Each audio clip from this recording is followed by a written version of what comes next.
A Little History of the World by E.H. Gombrich, Chapter 17, Life in the Empire and at its Frontiers.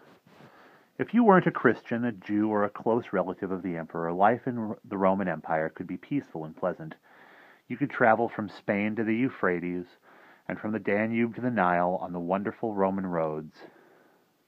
The Roman Postal Service made regular visits to settlements at the empire's frontiers, carrying news back and forth. In all great cities like Alexandria or Rome, you could find everything you needed for a comfortable life. Of course, in Rome, there were whole districts of barrack-like buildings, crudely built and many stories high, where poor people lived. The private houses and villas of the well-to-do, in contrast, were luxuriously furnished with beautiful Greek works of art and had delightful small gardens with cooling fountains. In winter months, rooms were warmed by a form of central heating in which hot air circulated through hollow bricks under the floor. Every rich Roman had several country houses, usually near the sea, with many slaves to run them, and fine libraries in which the works of all the best Greek and Latin poets were to be found. The villas of the rich even had their own sports grounds and cellars stocked with the best wines. If a Roman felt bored at home, he would take himself to the marketplace, the law courts, or to the baths. The bathhouses, or thermes, were monumental buildings supplied by aqueducts with water from distant mountains. They were magnificently furnished and decorated, and had halls for hot baths, cold baths, and steam baths, and others for practicing sports. Ruins of these colossal thermes can still be seen, with their high vaulted ceilings, their brightly colored marble pillars, and their pools tiled with rare and precious stones. They look more like fairy tale palaces. Bigger still, and even more impressive, were the theaters. The great amphitheater in Rome, known as the Colosseum, held up to 50,000 spectators. Few of our modern stadiums hold more. They were mainly used for gladiatorial contests and animal baiting, and, as you remember, many Christians died there. The tiers of seats for the spectators rose high above the arena like a giant oval funnel.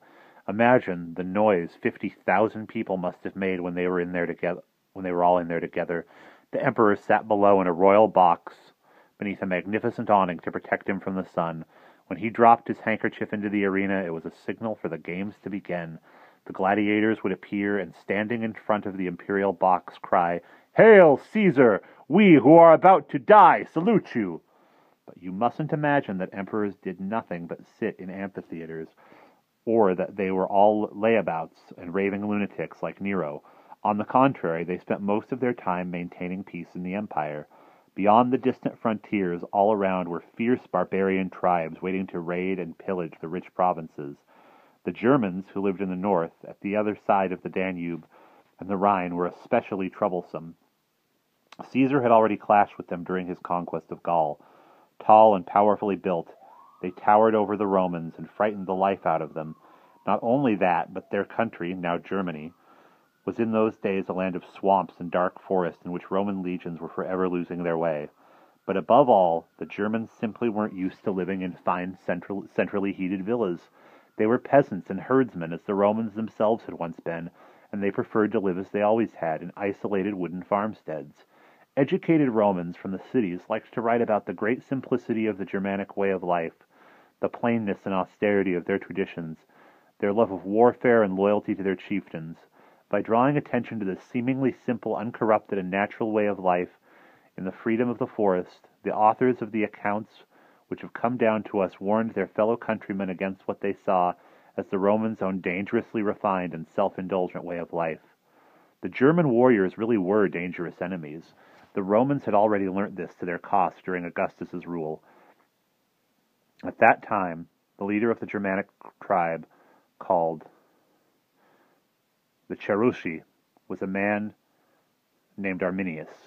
Brought up in Rome, he knew all about the Roman military tactics, and one day, when a Roman army was marching through Teutoburg Forest, he ambushed it and annihilated it completely. After that, the Romans kept out of that region, but it was all the more vital for them to secure their frontiers against Germans. Accordingly, during the 1st century A.D., they did what the Emperor Shi Huangti had done in China.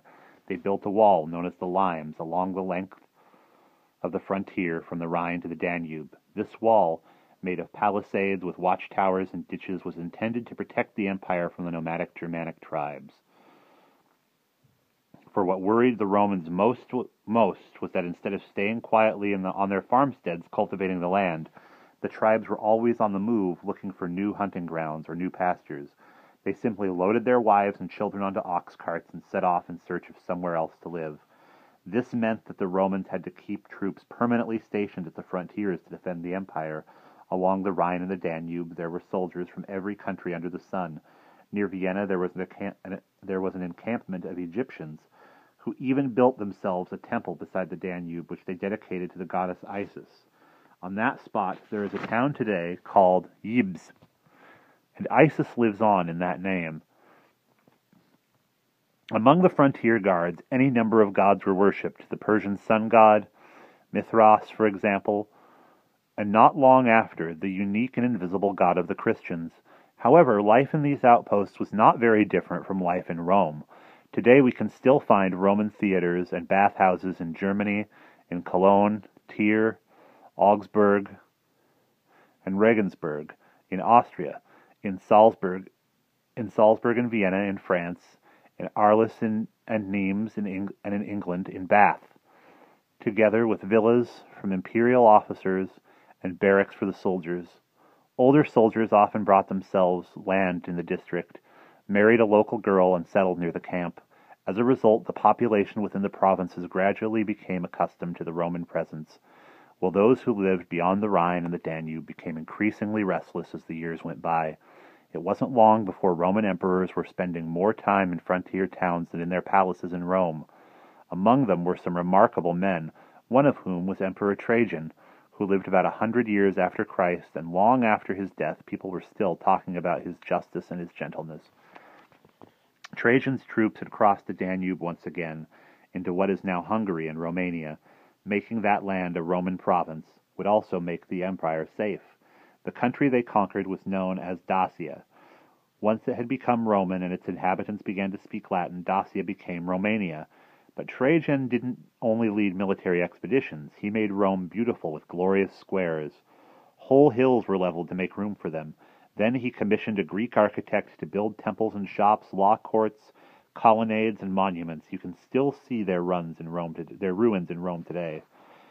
The emperors who followed Trajan also took good care of their empire and defended its frontiers, especially the Emperor Marcus Aurelius, who reigned between 161 and 180 and spent much of his time in garrisons on the Danube. At Carnuntum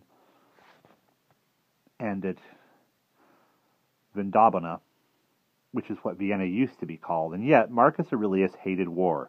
He was a gentle, quiet man, a philosopher who loved nothing better than reading or writing. We still have the diary he kept, much of which was written during his campaigns. Almost everything he wrote about it in it was about self-control. Almost everything he wrote in it was about self-control and tolerance, about enduring pain and hardship, and about the silent heroism of the thinker. They are thoughts that would have pleased the Buddha. But Marcus Aurelius couldn't retire into the forest to meditate. He had to wage war in the countryside near Vienna against the Germanic tribes, who were particularly restless at that time. The Romans are said to have taken lions with them to scare off the enemy from across the Danube. But since the Germans had never seen any lions before, they weren't frightened at all. They just killed what they thought were large dogs. While these battles were going on, Marcus Aurelius died suddenly at his headquarters in Vindobona in AD 180. The emperors who succeeded him spent even more time at the frontiers and even less in Rome. They were true soldiers elected by their troops and often dismissed or even killed by them too. Many of these emperors weren't Romans, but foreigners, for by now the legions had only a very small number of Romans in them. The Italian peasants who in earlier times had gone out to conquer the world as soldiers had virtually disappeared, while their farms had been absorbed into the huge estates owned by the rich and managed by foreign slaves. And the army was also made up of foreigners. You remember the Egyptians by the Danube? Most of these soldiers were Germans who, as you know, were excellent warriors. And it was these foreign troops stationed at all four corners of the vast empire, at the frontiers of Germania and Persia, and in Spain, Britain, North Africa, Egypt, Asia Minor, and Romania, who now chose their favorite generals to be their emperors. Then they all fought for power and had each other murdered, just as at the time of Marius and Sulla. Confusion and misery reigned in the years after AD 200. In the Roman Empire, there was almost no one to keep order but slaves or foreign troops who couldn't understand one another. The peasants in the provinces were unable to pay their taxes and rose up against their landowners. In those desperate times when the land was in the grip of pestilence and lawlessness, many found consolation in the good news of the gospel. More and more free men and slaves became Christians and refused to make sacrifices to the emperor. At the height of the crisis, a man from a poor family succeeded in wresting control of the empire. This was the Emperor Diocletian. He came to power in 284 and set about trying to rebuild the empire, which was by now in ruins. Famine was everywhere, so he fixed a limit on the price of all foods. Realizing that the empire could no longer be governed but from a single place, he chose 4 towns as his new imperial capitals and placed a deputy or prefect in each to restore respect and dignity to the role of emperor. He introduced new rituals and court ceremony and magnificent, richly embroidered robes for his couriers and officials. He was particularly insistent that people should make sacrifices to the emperor, and so ruthlessly persecuted Christians throughout the empire. This was the last and most violent of all persecutions. After a reign of more than 20 years, Diocletian renounced his imperial title and retired a sick man to his palace in Dalmatia. There he lived long enough to see the futility of his battle against Christianity. It is said that his successor, the Emperor Constantine, abandoned the struggle on the eve of the battle against his rival Maxentius. He had a dream in which he saw the cross and heard the words, "Beneath this sign you will be victorious." Victorious in battle, he issued a decree in 313 that Christians should no longer be persecuted. He himself remained a pagan for a long time and was only baptized on his deathbed. Constantine no longer ruled the empire from Rome.